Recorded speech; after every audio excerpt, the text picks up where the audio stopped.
Glad you are here. I am Sean Paff, member of the Fitchburg Historical Society. Very excited about today's program. I had recommended this to the group, and I appreciate Catherine and others for their interest in this. I think there's a lot happening in Fitchburg. Before we get into our program, I introduce one of our alders. Randy Udall is here. Randy, thank you for being here. Randy represents the 4th District, which is Seminole Forest, where I live, Lacey Heights, but a lot of the rural area. And so Randy has a real deep understanding of the rural area as well.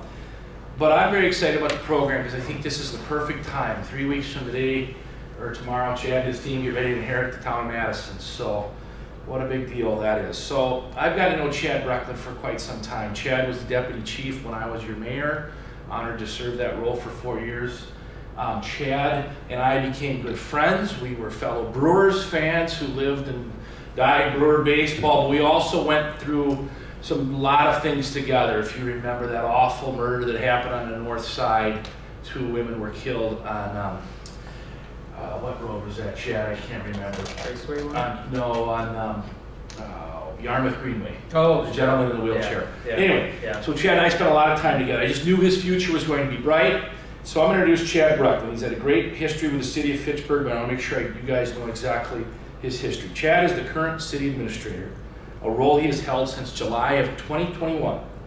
Chad previously served the Fitchburg Police Department as its chief of police, lieutenant sergeant, and police officer. He began his career in Fitchburg in 1999. He's been around a long time. Prior to joining Fitchburg Police Department, Chad worked as a police officer in Oregon, Wisconsin.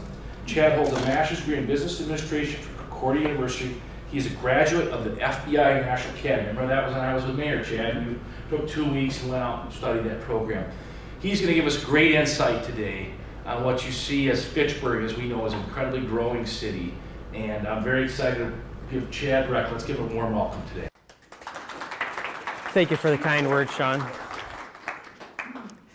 So again, thanks, Sean, for those kind words. I certainly hope I don't disappoint. Sean's given me quite the billing here this afternoon. So, I don't know if this is a good time to work this in, but before I get into the program, I wanted to thank, I believe Sean probably had a hand in picking the time for this presentation today so that it did not conflict with a certain NFL team's game. Now, not necessarily the game that you guys are maybe thinking of. I have, a couple of vices, but one of them is I'm a Dallas Cowboys fan, and they play at 3:30 this afternoon, so I will be able to see that. So I had to work that in, but I figured, there might be a little bit of salt from the loss this morning, though. That was a tough one to listen to on the radio, so I was listening to that this morning before coming in. But anyway, thank you very much for the opportunity to present to you all today. I want to talk about a few things that are happening at City Hall, and I can really say a few at this point. We could talk, for several days if we were going to cover everything that was possibly going on at City Hall. But some of the main things I want to cover today are our budget. Well, I'll give you a brief overview of the city and kind of its operations first. We'll talk a little bit about budget, talk a bit about the Town of Madison attachment that Sean mentioned is going to happen here in about 3 weeks. And then we can talk about some of the development that's been happening throughout the city. There's all kinds of it. All you have to do is drive around and see all the dirt being moved around and those sorts of things. But more importantly, I want to leave some time to have just an informal question and answer session where, whatever questions you guys may have about what's happening at City Hall, in your neighborhood, throughout the community, we have that opportunity for that conversation back and forth. And then after the conclusion of the program, I'll be happy to hang out if anybody wants to chat individually, one-on-one. So I was told that we'd like to wrap up in roughly around 2:30, so I'll try to keep things moving. I probably have way more slides than I need, so if I breeze through some of them, please bear with me. Chad, you want Yeah. questions at the end? Yeah, that's fine. If something comes up, it's pretty informal that, if you just have something that's relative to one of the slides, by all means raise your hand and we can go ahead and go with that question. So if you guys want to get a hold of me at all, those are my contact information. My phone number is listed, and then email. Generally speaking, email tends to be the best, largely because I spend most of my days in meetings and not sitting by a telephone. Aaron Richardson, as you know, is our current mayor. He has been mayor now, I think this is his fourth year, if I recall correctly. And before that, he was on our city council for a number of years. Here is a photo and a listing of our current common council. As Sean mentioned, one of our council members, Council President Randy Udell, is in the room here with us. And here's a little bit about Fitchburg. And one of the things that we are really happy and proud about in Fitchburg is the diversity that we have in our community. If you see this chart here, when we talk diversity, we can talk lots of different types of diversity in Fitchburg. But when we look at racial and cultural diversity, we are one of the most diverse, if not the most diverse community in all of the state of Wisconsin. When you look at approximately 63% of our population being white, approximately 10% being black, and then we have over 15% of our community identifies as Hispanic. And when we also talk diversity, we also have quite a diversity in our neighborhoods, as you all know. As a former township, we have 36 square miles that goes from largely urban in our northern area to more suburban in our central area to rural in our southern area. And then, of course, when we take a look at all of the other different things we have going on in the city, we have over 800 businesses in the city of Fitchburg currently, a labor force of over 18,000, and an unemployment rate of about 1.7% in Fitchburg. Growing population, we're about 32,000, depending on which estimate you look at currently. When the town of Madison actually attaches in 3 weeks our official census population, which is, it's dated now, it's a 2020 census population, will put us at 30,999. That 32,000 is likely Department of Administration state population estimate. We have over $4 billion in equalized value. Last year's budget was approved at over $41 million. That's both our operating budget, which is your day-to-day operations for all that's happening at City Hall, the fire stations, our highway maintenance facility down the road, police department, the library here, and then also our capital budget, which includes things like road projects, large equipment purchases, and those sorts of things. We are very proud of our AA1 bond rating. That is one tish below the highest bond rating you can possibly get. So Fitchburg has definitely taken its financial responsibilities very seriously over the years, and that's something that we're very proud of, is to have such a high bond rating. Our median income is about $76,000 a year. Average home valuation as of 1/1 of 2021 was $330,000. And then our Chamber and Visitors Bureau has over 400 members. So when you look at City Hall as a whole and city staffing, we have just over 190 full-time equivalent employees in the city. So that's quite a few. I know when I started with the city about 23 years ago, we had about 34 employees in the police department, and now there are over 65 employees in the police department. So that's just one example of how much the city has grown in the last 20 plus years. We have for our EMS service right here, we do a joint venture with the city of Fitchburg, the city of Verona, and the town of Verona, and that's a long-standing EMS district, the Fitch-Verona EMS district, that we share with the 3 municipalities. And we have some internal staff work groups that members of our work group or our staff can participate in. We have a diversity, equity, and inclusion resource group, a community response team, which is made up of multiple different departments that meet monthly to talk about any sorts of issues that may be of concern within our community, and then we jointly problem solve those issues and determine what, if any, steps each particular department can take to help address those.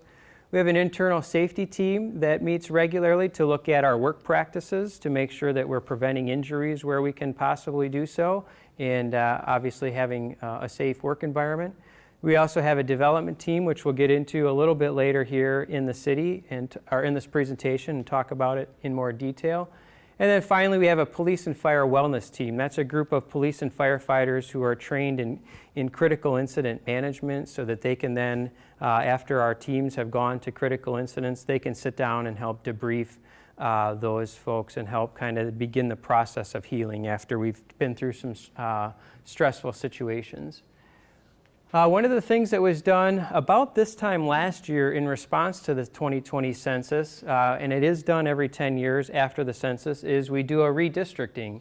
We take a look at where our population growth has been, and we redistrict the cities so that we have nearly equal or as reasonably equal representation as far as population distribution amongst the 4 aldermanic districts.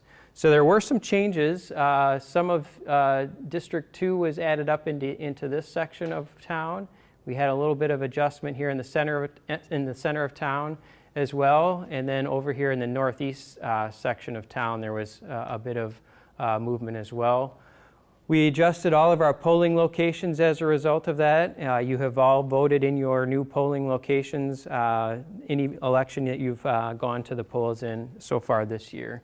And then we are adding a 5th polling location beginning in next month, November, as a result of the town of Madison attachment. There'll be a 5th polling location that's added in the Southdale neighborhood.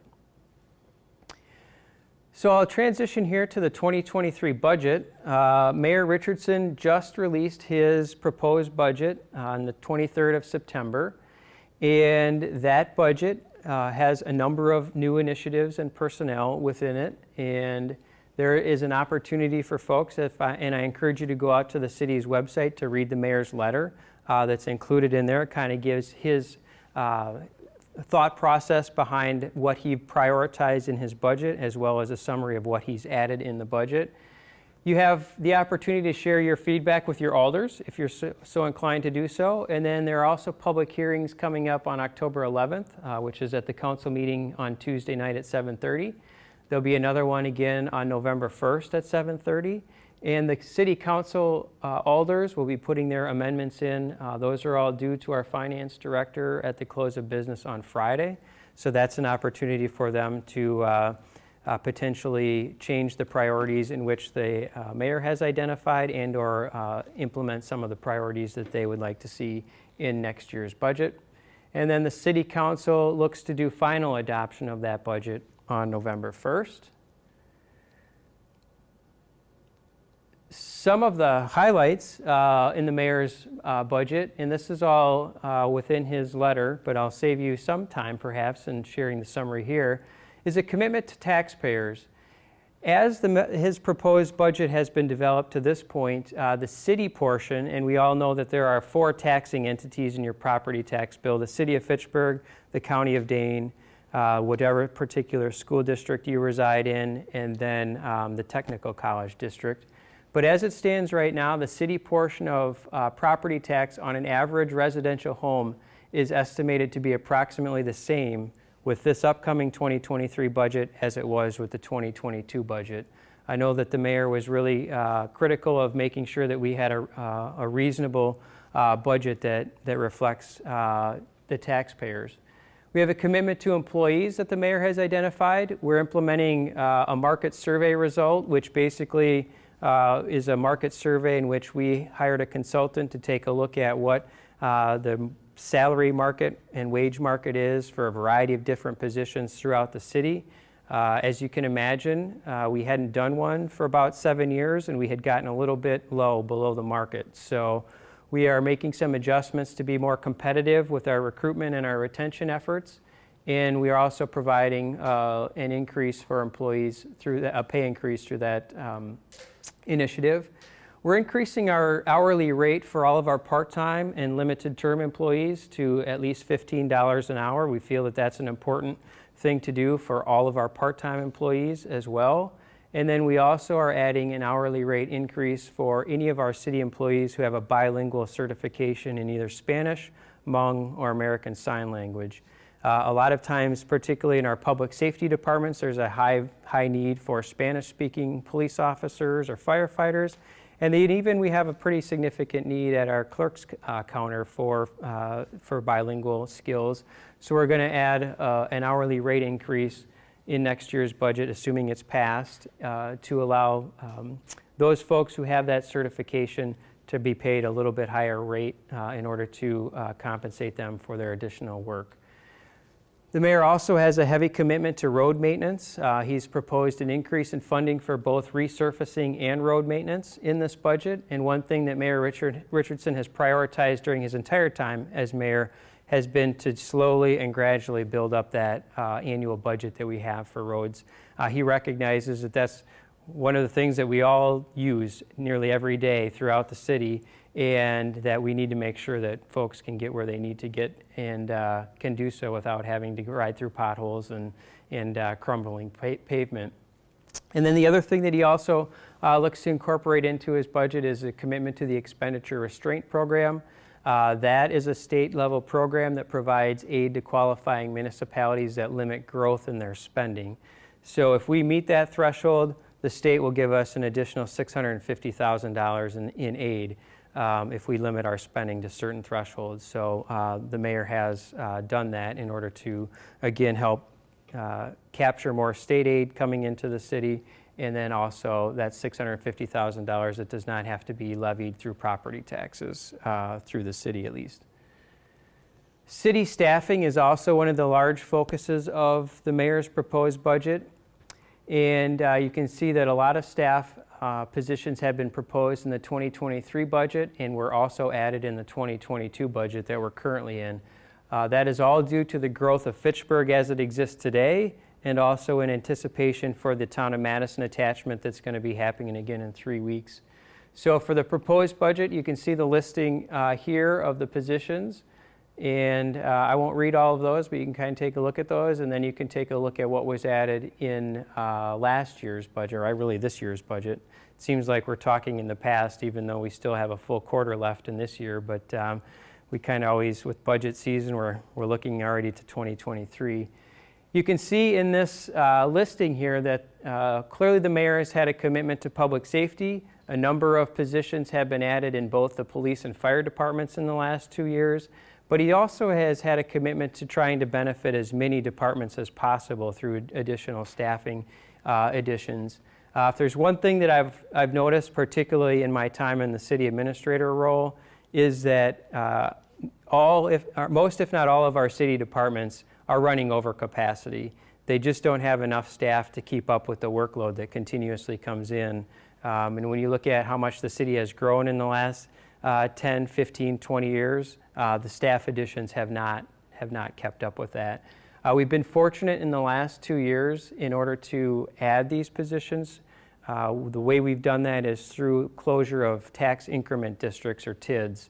The TID 6, which was over at the Orchard Point, the Target area, Highway PD and McKee Road, we closed that in this year's budget. That allows us to adjust our levy limits, which then allows us to add some additional staff through that process.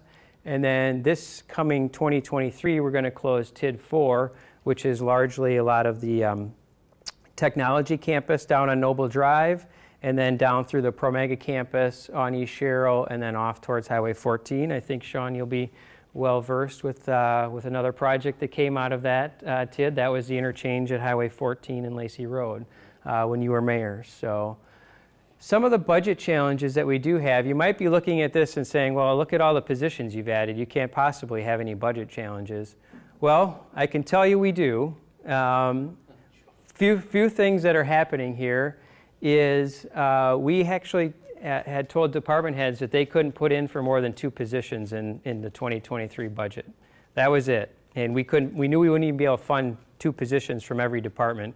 But everybody was kind enough to at least limit their requests.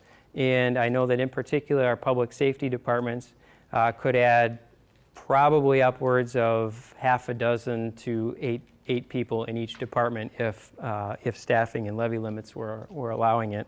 So some of the things that do work against us are levy limits. That's the state law that allows us to only increase our levy by what our net new construction is. So we are fortunate that as I mentioned, when you drive around this community, you see a lot of new construction.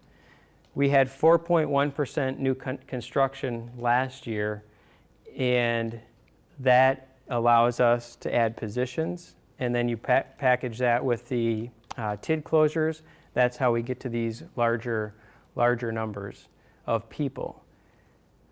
We also recognize that that construction isn't likely to happen every single year. We've been really fortunate over the last probably 10 years since we came out of the last recession to have this nice net new construction. We are one of the highest net new construction percentages of communities throughout the state. So we are very fortunate there. But our shared revenue, which is another aid program from the state, has not really had significant changes to it, and probably, at least I see Rich agreeing through this, has not really had any changes to it probably in the last 2 decades plus. And our aid has stayed relatively flat. They haven't adjusted it for any sorts of cost of living adjustments, inflation, or anything. And between a lack of an increase in shared revenue and those levy limits that I've talked about, it presents some very challenging budgetary situations for municipalities and school districts, for that matter, because they're in the same boat. So what you see is a referendum happening. And school districts have been big, obviously, with the referendums in the last 5-10 years.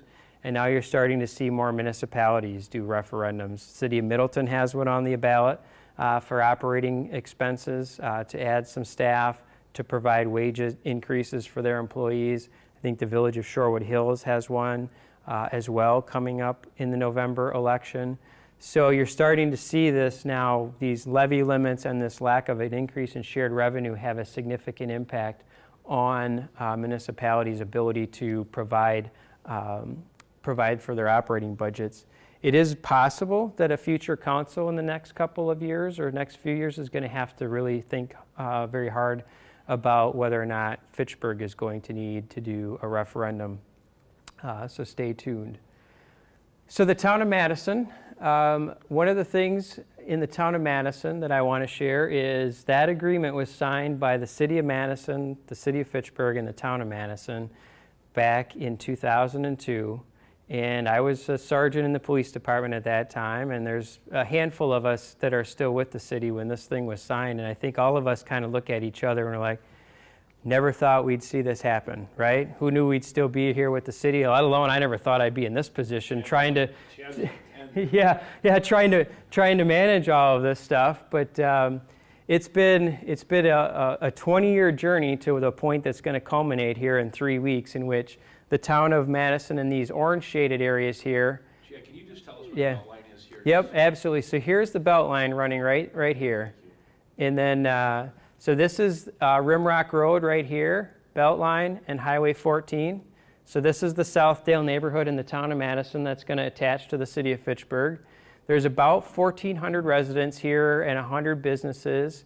Some of the things that are there, you'll know, Exact Sciences has a facility there, Quartz Health has a facility there, Delta Beer Lab, if anybody is into that. Zimbrick has some stuff here. And then the other part is the Zimbrick dealerships here on Fish Hatchery Road are going to come into the city of Fitchburg, right south of the Beltline. All the stuff in blue is headed to the city of Madison. And we started with an internal work group here about 1.5 years ago, consisting of a number of department heads who are going to kind of help us shepherd this whole thing in. And we put together a software application to kind of break down all of the tasks and items that departments needed to address in advance of the town attachment. And that list across all of our departments got close to 250 different tasks, issues, and things across the board, whether it's assessing, whether it's finance, whether it's planning and zoning, whether it's public safety. It's touching every aspect of our operations. And one thing that we've learned through all of this is that this is probably the first occurrence where anyone can figure that 2 municipalities were attaching a township. It's happened in the past where 1 has attached a township, but not 2. So it's definitely required some very close collaboration with the City of Madison on this entire process. And we've really been able to check a lot of those 200 or nearly 250 tasks off the list so far, and have kind of a handful of large ones remaining. But I think we're ready, to be honest with you, and I think it's going to be one of those things that we'll be sitting around that week of November 1st and saying, okay, Here's one that came in that we couldn't think of, right? Between the cities of Madison and the cities of Fitchburg, all the great people working on this. So we're kind of sitting in this little bit of a low period now, wrapped up our stuff, ready to go, and then we're going to wait and see, what needs to be addressed yet. So, but staff has done a great job with this particular initiative. We did a lot of outreach with the town of Madison throughout the summer months, and again, I think it's gone a long way. I'll breeze through this one pretty quick. I talked about a TID closure.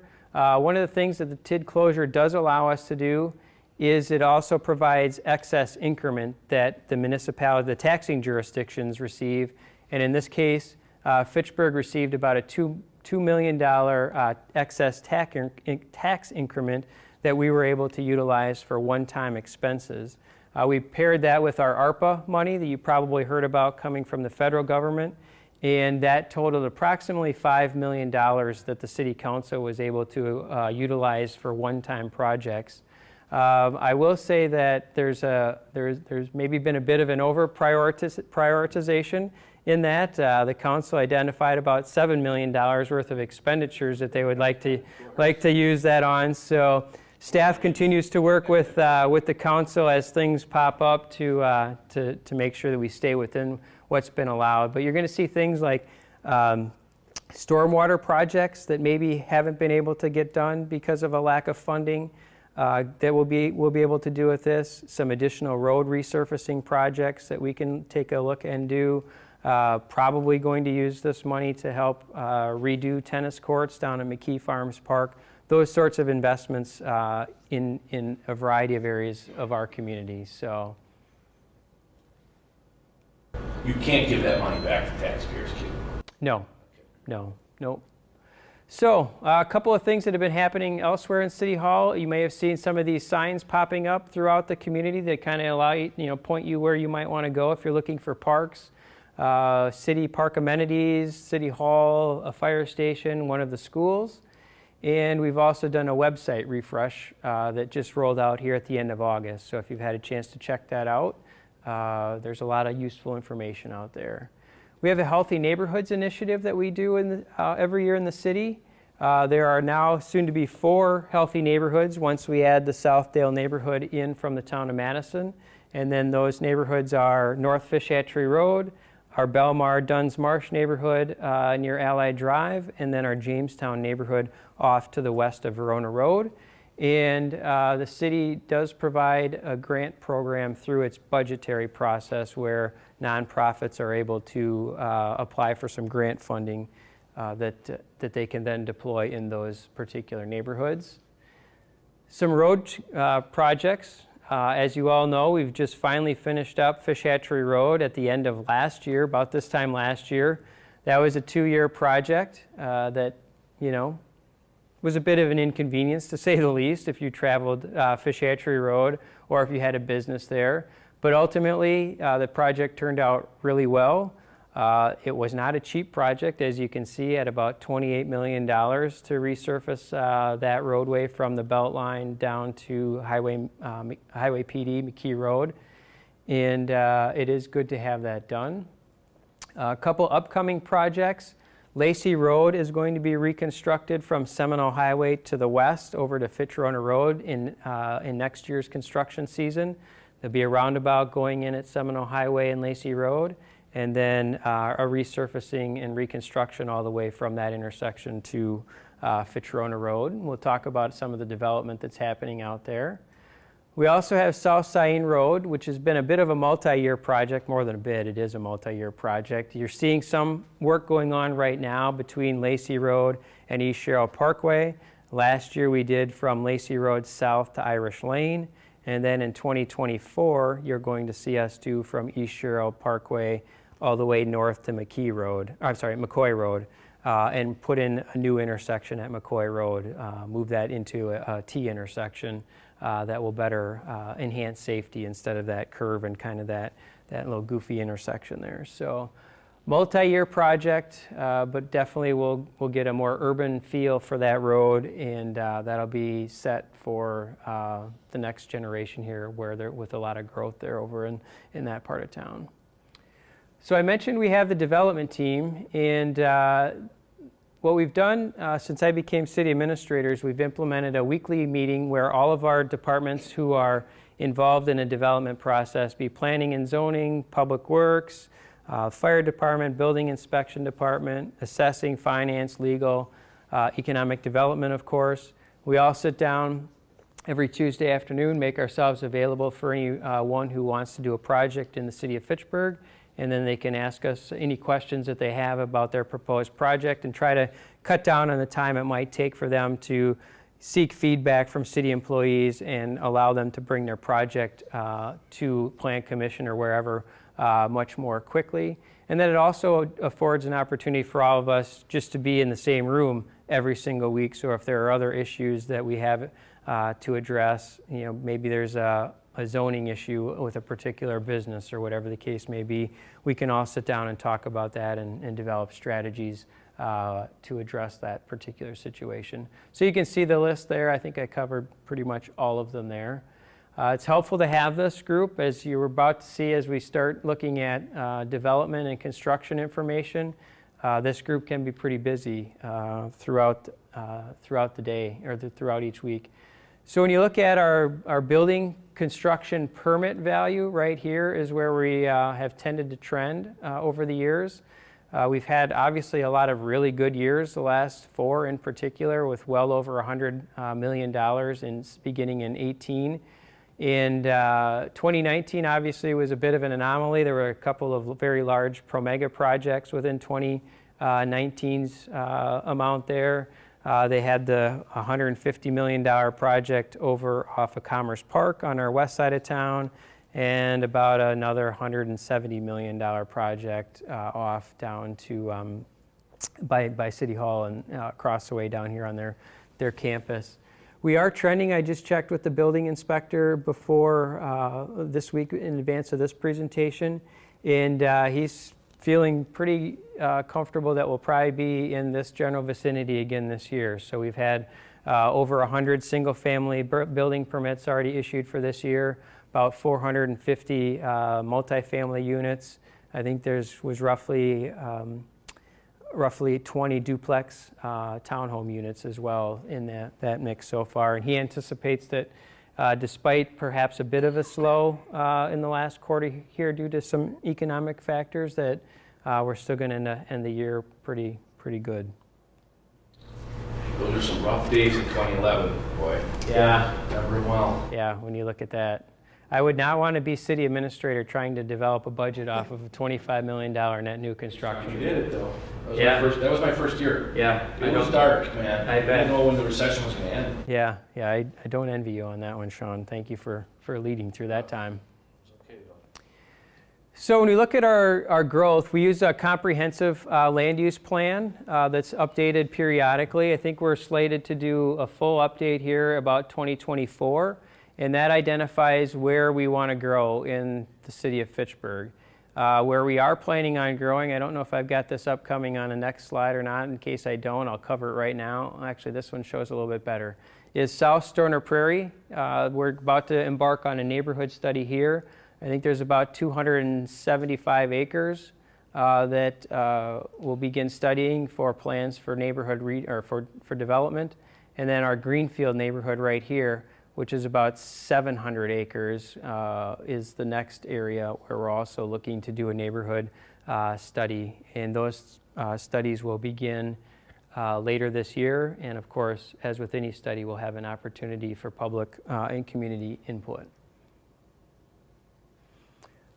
So this is Mike Zimmerman, our economic development coordinators, his favorite slide, I think, when he talks about building places and spaces. And when we talk from a growth and development standpoint, we have our technology neighborhood. We're right here in the Fitchburg Center Civic Campus, Technology Campus, our Uptown area, which we've talked about a bit already, Novation, which is now the part of the town of Madison that's coming in, of course, North Fish Hatchery Road, and then West Fitchburg, McKee, Verona, Jamestown, Allied, Duns Marsh. Those are kind of the areas where you can see where we're focusing our growth on. And then you can see this line here is our urban service area, which is where municipal water and sewer exists. So you can kind of see where those clusters are all in there. Fitchburg Technology neighborhood. And I'll breeze through these slides quite a bit here because I'll try to wrap this up in the next 5 minutes so that there's plenty of time for question and answers.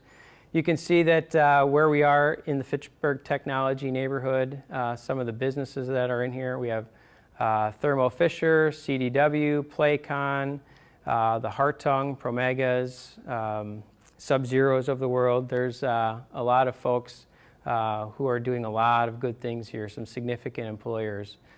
These are some projects that are happening down in Promega's campus. The most recent one is their USONA project, which you can see right on top of the hill down here, where they're going to start doing some research on the effects of psychedelic drugs and depression. There's a photo of that. Our other businesses going in right now, one of the things we have going on this lot here, which you can see down below, and I think I've got a slide with it right here, is the Encompass Health. That just broke ground a couple of weeks ago. They're doing now, it was originally planned as a 40-bed rehabilitation hospital. They've already come back to the city and asked to do 56 beds, so they're already upping their plans from what had originally been proposed. So that again is just down the hill here on Fish Hatchery Road. One NAC Data Center has done an expansion in there. Promega has a project right here. So the hospital that I just talked about right there, the rehab hospital at Fish Hatchery and Noble, and then Promega has purchased this building here, and they're doing this is the original building when they purchased it and built it, and they're doing a building that basically more than doubles the size of that particular property down there. Uptown, which is near Highway 14 right here, and then Lacey Road comes through here. That's the intersection or the interchange that we had talked about earlier, that when Sean was mayor, that the city went ahead and made that significant investment to improve access into Fitchburg off of Highway 14 and to really open this up for development. This is a smart code neighborhood within the city of Fitchburg, which has different design standards than what you might see in most other places in Fitchburg. The goal of this smart code neighborhood is to have a level of higher density, and that the buildings are then also have a more urban feel to them, where they're built closer to the road, trying to create those sorts of dense urban feelings within this particular area. You can see, well, we'll get to it from the residential side, some of the photos from the Terra Vesta neighborhood, which is a residential neighborhood also in the smart code. But you can see what's been happening over there. Phoenix has built their headquarters right here in Uptown. They have been recently acquired by the medical technology company Shine, which is based in Janesville and is becoming a rapidly growing global company. So we're definitely happy to have them there.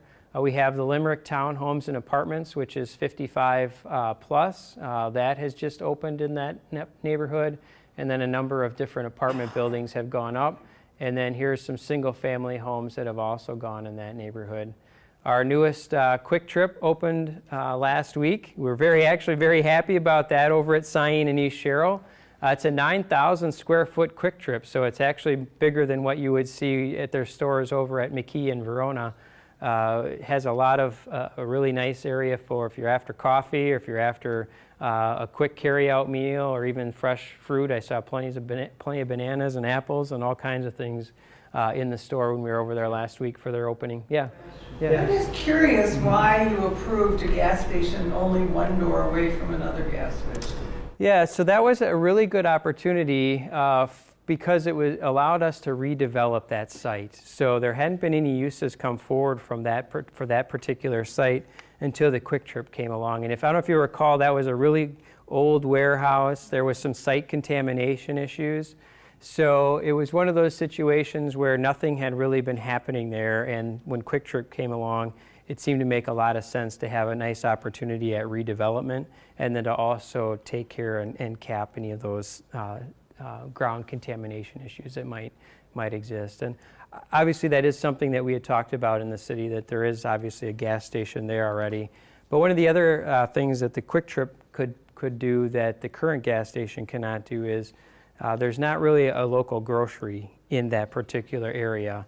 And Quick Trip, with the supply chain that they've built, does allow at least an opportunity for residents who are in that part of our community to not have to travel too far, to be able to get at least, a short trip to the grocery store, a gallon of milk, again, some of that produce or other food that they may be after. But it's a fair question, absolutely. One of the other projects that's forthcoming here at the intersection of Sain Road and Lacey Road, and just south of Uptown, is the Hartung property. If you've probably seen their seed processing facility over there. They are proposing through the Hartung Brothers and Sarah Investments to bring a few 100,000 feet of laboratory medical employment space, and then also about 400 residential units in that particular neighborhood. That is beginning to work its way through the City Hall process, city approval process. And we also recently created a tax increment district in there in the hopes that we can potentially attract some good commercial users for that particular space. We talk about the town of Madison. There's actually a fair amount of development going on in that very small section of the town that we are getting. Rutabaga Paddle Sports has just broken ground, and they've got their building under construction. We also have a climbing gym that's been proposed right to the next door of Rutabaga as well. So a few other projects moving forward there. The Fawside property, which is the intersection of Highway MM here, McCoy Road and 14. There's been a proposal submitted by a developer to put about 350 residential units with a bit of a mix of owner and rental, as well as senior, as well as about 37,000 in commercial space in that particular site. That is another opportunity for reclaiming a landfill, clean fill site that's there. So that one is currently working its way through processes within the city as well. And then, of course, we've talked about the Fish Hatchery Road reconstruction project. We've been doing plenty of visioning for Fish Hatchery Road and what that corridor could look like over the next 10 golf to courses 20 in the years. state, right? Golf courses here. Thanks, Ann. I knew I didn't Yep. miss that. Thank you. Yep. That is deed restricted to remain a golf course as far as I know. So, but you can see a lot of development has happened in Fish Hatchery Road. The Park Bank redeveloped, brought a Starbucks with them, Terrace Point Apartments, the Highline Senior Apartment Building. There's another building going up behind the UW Credit Union, which is one of the other new projects that came in. Another mixed-use building with apartments and some commercial space. There's others that developers are having conversations with the city on, which is good. Hopefully the economy still keeps those on track, but there's been a lot of attention on Fish Hatchery Road after that reconstruction was done. That was a case of the city really putting itself on the forefront to try to encourage some redevelopment in Fish Hatchery Road corridor by going ahead and reconstructing that road to try to incentivize, if you will, the private sector to come to the table, and there has been a lot of redevelopment that's happened there. Jack, did you also mention that the bus rapid transit will be on that corridor of Fish Hatchery as well? Yeah, that will, as Madison Metro continues to enhance its routes. Fish Hatchery Road is currently tentatively planned to be one of the bus rapid transit routes. So it would basically stop, I think, right about here is the Caddis Bend area. So that's where the planned stop would be, and then that would be able to take folks downtown. On that issue, is there any intent to expand public transportation into Uptown and some of these new innovative locations?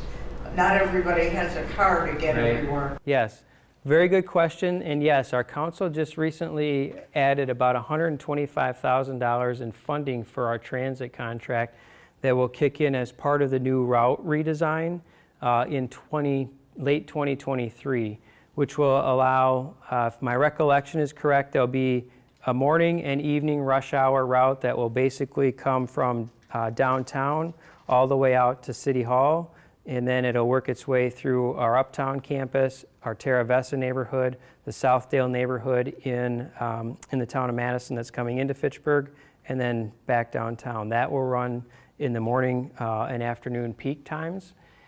So there has certainly been some increase there to try to provide some additional transportation options, largely for employment options. So, and that's something, that's a whole topic that we could probably spend a whole hour meeting on, is how could we potentially enhance just intra-city, intra-Fitchburg transit options. But it's been very challenging, to say the least. Here's another project that's been approved by the city. It has not yet broken ground. It's another large apartment complex or building on Traceway Drive across from the High Line. I'll keep moving here. Chapel Valley, lots 53 and 54. This is right near McKee Farms Park, where they're doing an assisted living and a memory care project. You can see the number of units that are listed. Sub-Zero has been busy. If you've driven by Seminole Highway near Sub-Zero Parkway, I just flipped that accidentally. They have just opened their new design center of over 300,000 square feet.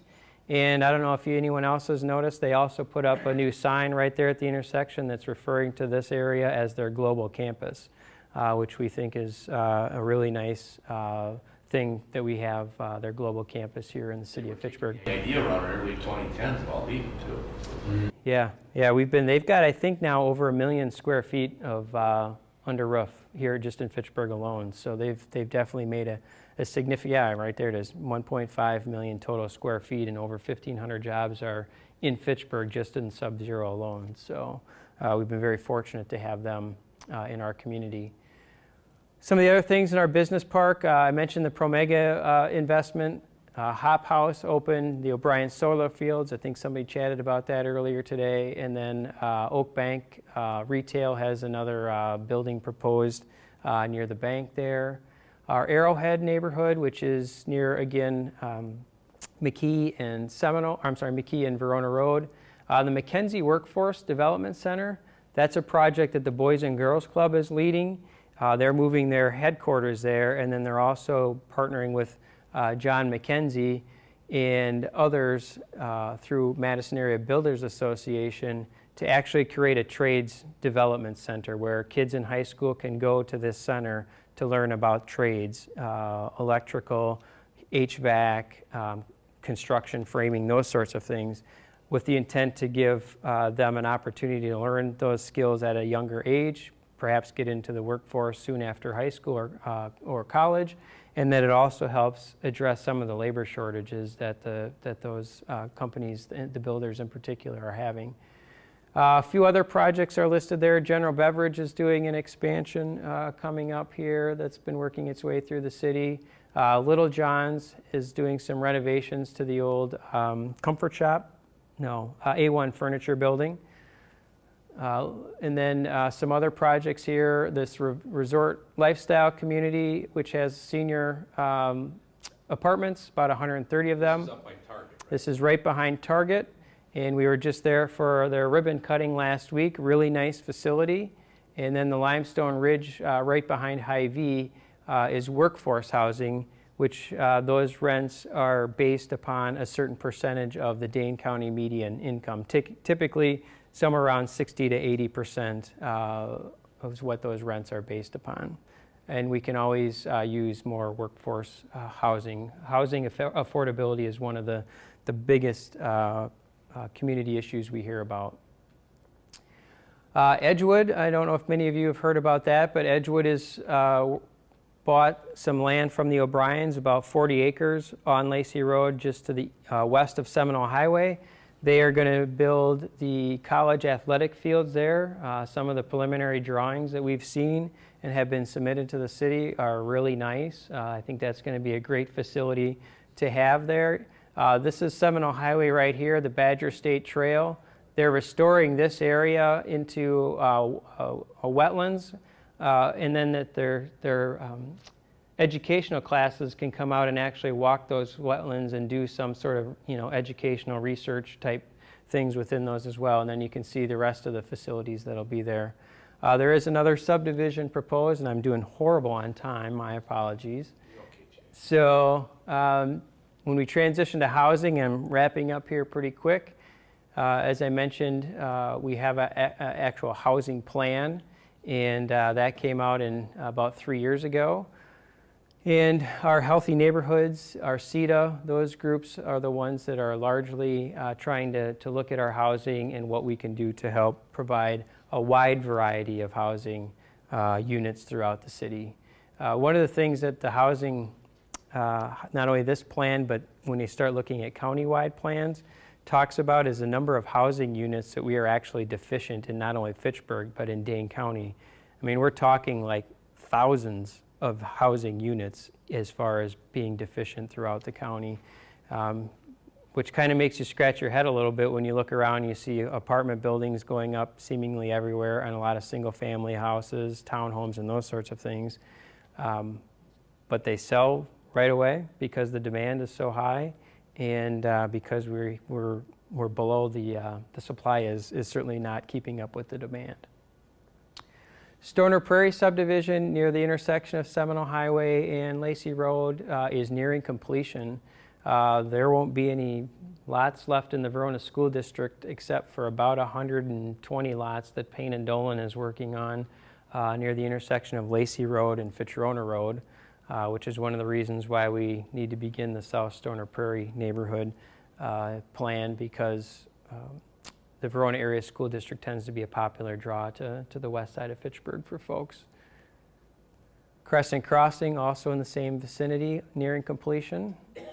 Quarry Vista, which is also to the west side of Fitchburg, over by Fitzrona and Lacey also. That's pretty much completed as well. Fahey Fields is just to the south of us here. That is, my clicker wants to not cooperate with me. That has about 250 single-family homes that are about to begin down in the Highfield Reserve. That's a Viridian subdivision.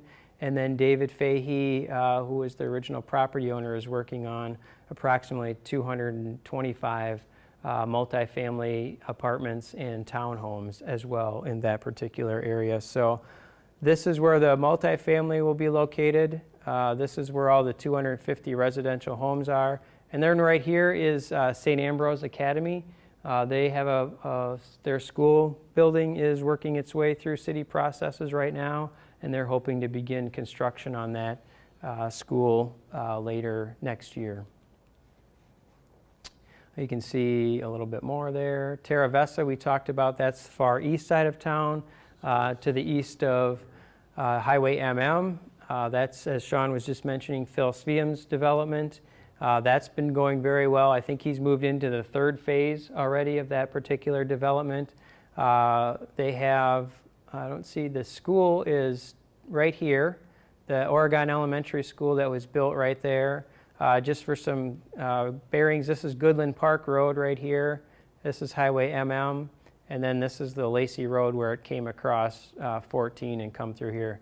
This has all been built. They're working on this right now. And there's an apartment building that's scheduled for, that's under construction right now. That's called the Texas Wraparound. They build the parking garage in the middle, and then they build the apartments all around it with wood frame construction. So the city actually got a few calls, and I know the alders did as well, like what's the concrete structure that's being built there, because it literally had door cutouts all the way down for the stairwells and nothing else, and it looked like it was just a concrete box sitting there. And now if you go over there, they've already started on 2 of the sides with the wood frame construction going around it. So I think that's about 180 units, but it's a new concept for this area. I think it's the second one being built in Dane County. And then what's nice about it is if you live on the 4th floor, you have a parking stall on the 4th floor, and then you just walk from your apartment or from your parking spot inside the parking garage into the floor you go on. So it's kind of an interesting concept. They also have 2 mixed-use buildings that are under construction in Terra Vesta. I think they've got a total of about 4,000 square feet in each of the 2 buildings. So we're looking forward to getting some neighborhood retail opportunities there. And then Riversong plans to begin a project next year there, which has 128 senior apartments and 60 senior assisted living apartments as well. So there's still a lot happening at Terra Vesta.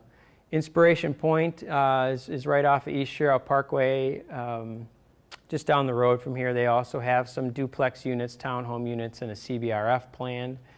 That's been approved by the city. Some townhomes, condominiums on Lacey Road. These are owner-occupied buildings. More of those. We do need more of these as well. I would agree with you. These are very popular as well. These duplex townhome units, and it's nice when we see some of these projects come through.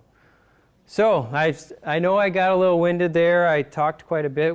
I guess I hope it conveys that there's a lot going on in City Hall, not just from the development perspective, but just other things between recruiting, retention, providing city operations, the town of Madison attachment, election stuff. I mean, we could talk for days on end about that, about what's happening. So questions, comments, feedback that I can share with anybody?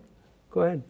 So, you presented a lot, and a lot of it I couldn't identify where you are or were. Sure. So how would I find out now?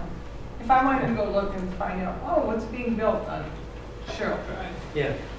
So our plant commission is one way to stay connected to see what's being built. And that actually bring up a good point, is that perhaps the city should consider a map on its website that might be, you can click on particular areas and then it would pop up with what's on there. That might be something that I need to file away here on a Sunday afternoon and look to see if we can get that developed. But you're always welcome to contact City Hall. If you have a question about something, reach out to an alder and say, hey, I'm just kind of curious what this project is and what's happening with it. And we're happy to answer those questions. So, and if you look, basically right now, most of our growth is concentrated off of Fish Hatchery and Nobel, over 14 in Lacey, kind of in a radius there, and then Seminole Highway and Lacey Road, and then North Fish Hatchery Road. That's pretty much where a lot of our growth is.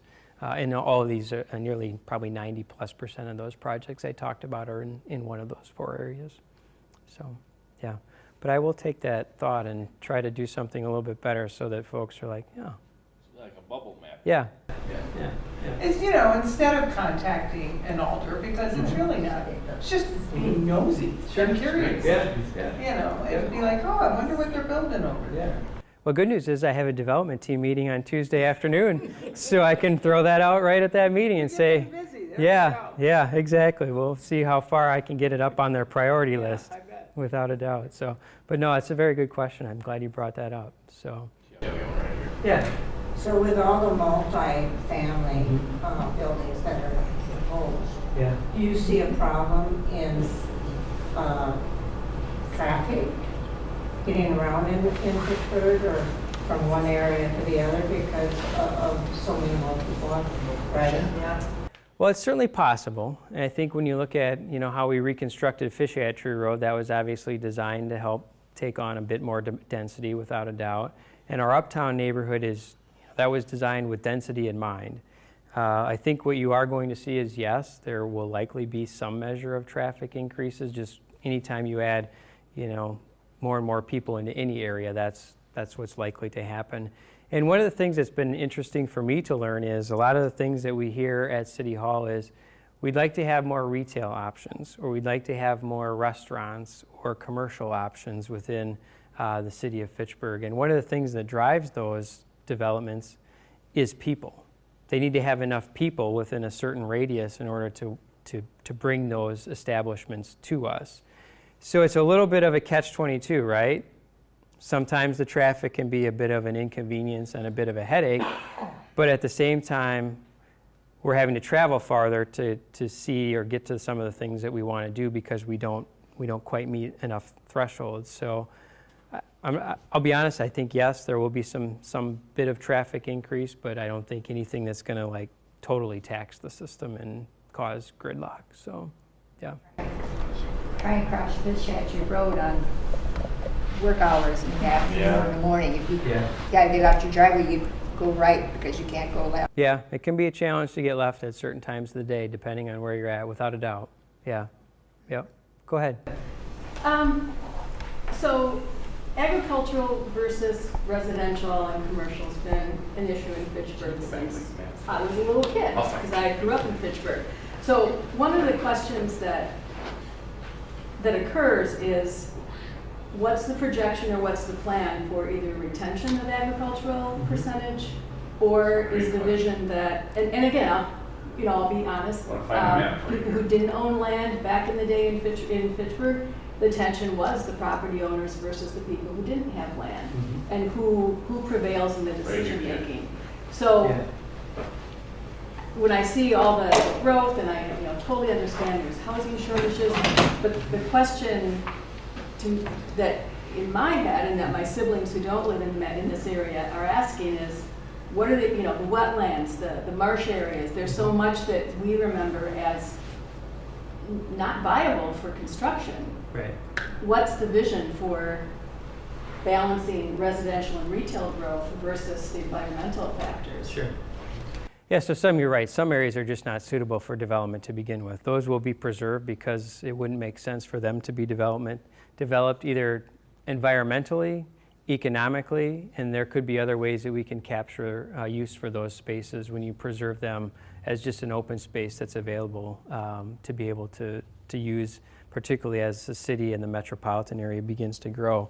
When you look at what our current land use map, future urban growth looks like, you can still see this white area is all currently not planned for development. That is our rural portion of Fitchburg, and it would take a considerable amount of time for that to even develop, if it does. I mean, we're looking to really, and that's a good question. That's a question that will be asked every time we do a comprehensive land use plan update, when we go out and we talk with the community and say, where should Fitchburg grow? Should it grow?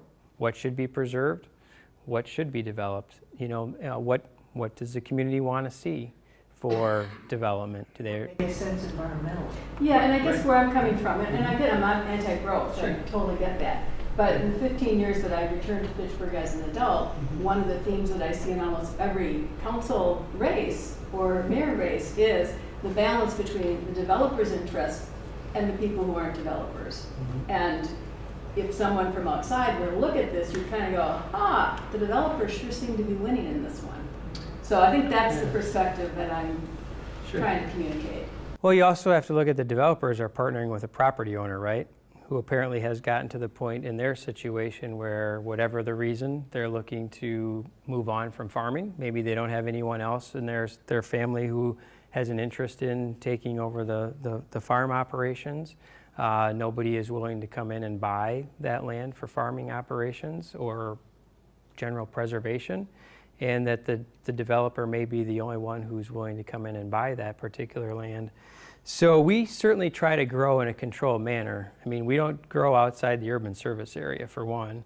You might see a house here and there that a property owner is able to have approved through the city, through the process that it has. But by and large, we are really growing in the Highway 14 corridors where we anticipate the growth to be coming along. Again, trying to focus things on traffic corridors where it's more easy to get to and from where you want to go. Perhaps it may then also support more transit options, be it bus rapid transit like we've talked about on Fish Hatchery Road, or additional transit that will serve this general vicinity by having perhaps more dense growth confined to certain areas of the city. And then of course, looking at this particular area over here, again, largely because there's notable demand in the Verona School District. And this is also, a lot of this will end up being reclaimed quarrying type land as well. Yeah, and I think it's just a philosophical question. Sure. You look at the loss of family farms, Wisconsin's losing X per day.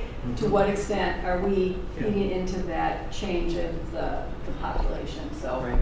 Yeah, it's part of a good, healthy conversation to have, without a doubt. Yeah. Point. The city does have an Ag and Rural Affairs Committee, which is so unique for the city, and can't resist with the two wonderful people sitting here. But Bill and Carol's son Ed has been on the Planning Commission for 30-some years. He literally is the guy that has his foot on the brake because he's always good about saying we got to protect how we grow. So that conversation about urban growth versus not, that map has really kind of been like sacrosanct of where we go. If somebody comes in as a developer and says they want to develop something willy-nilly, as Randy knows, we got immediately sent over that map. As you know, I sit on both those committees. Right. Yeah, and that's the time I've been with the city. Granted, I was with the police department, but there have been proposals to develop in this area that the city declined. There's been proposals to develop this area of the city that the city's declined.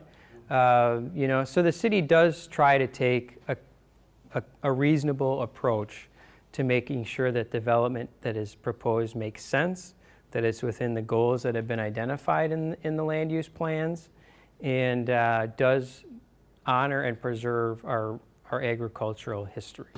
And I think it's important to know, and Chad has done that, and Sean as well, that there are control measures in place. Because I've been approached by a number of landowners that would like to develop, and they're just not allowed to. They all do. Sure. So it isn't just the large developers that come in and want to develop. There are landowners, owners that would like to let go as well. I So, totally understand, yeah. yep. And one thing I've learned in this my time in this role that I'm really glad to see is that even with a good project that comes forward, city staff just doesn't rubber stamp that.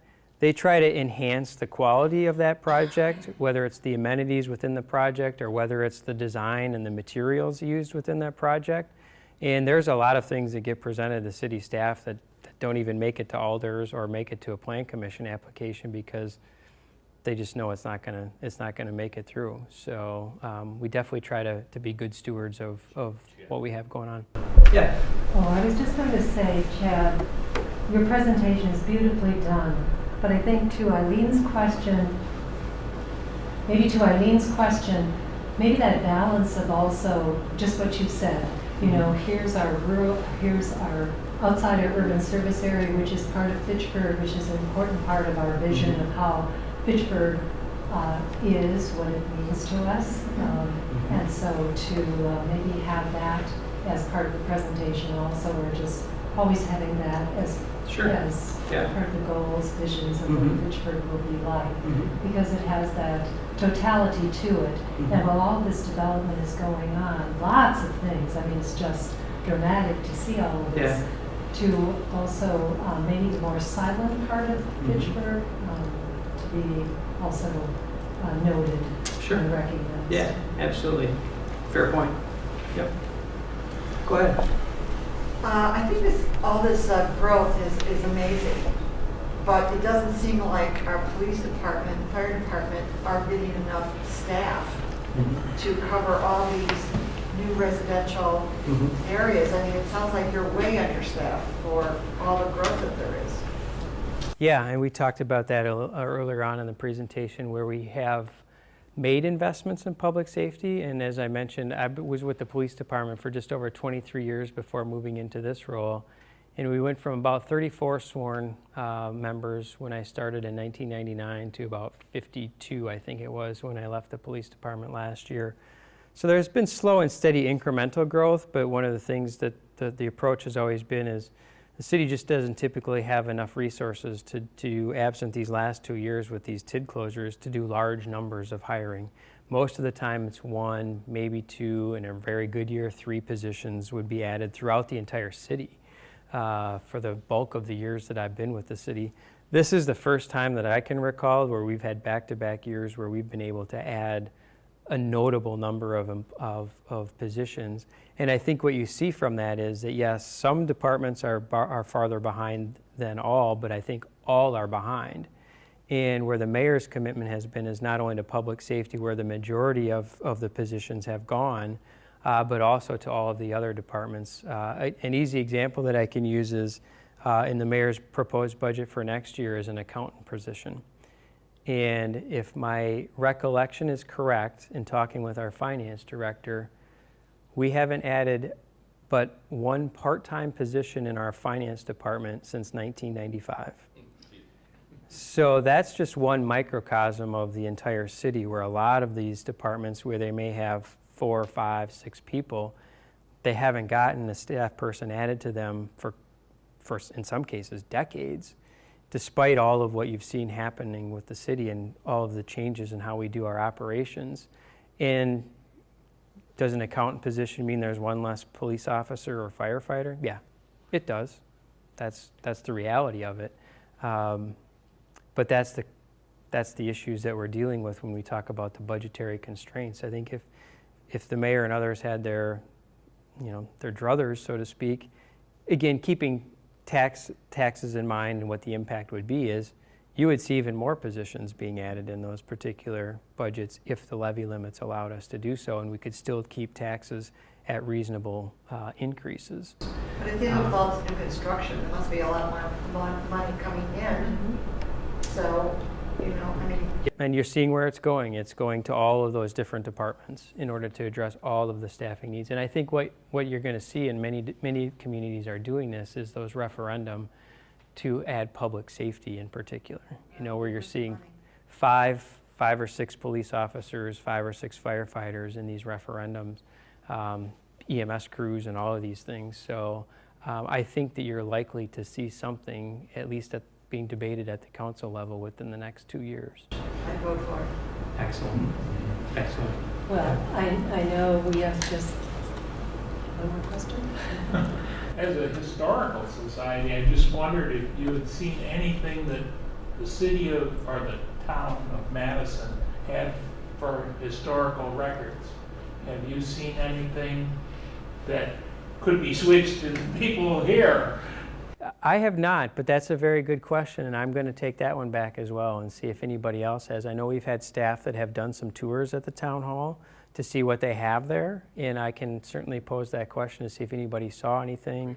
Yeah, absolutely, and also we could reach out to the current town administrator and see if they can point us in the right direction on anything they may have, and see if we can bring that into the Fitchburg Historical Society. So no, absolutely great question. Joining a great group. Yeah. Oh, yeah.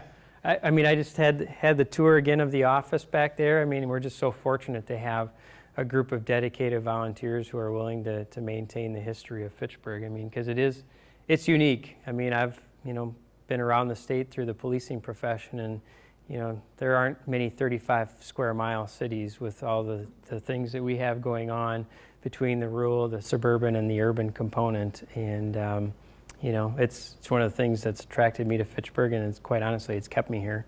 Is what we have going here, so it's a great place to be. Yeah, thank you.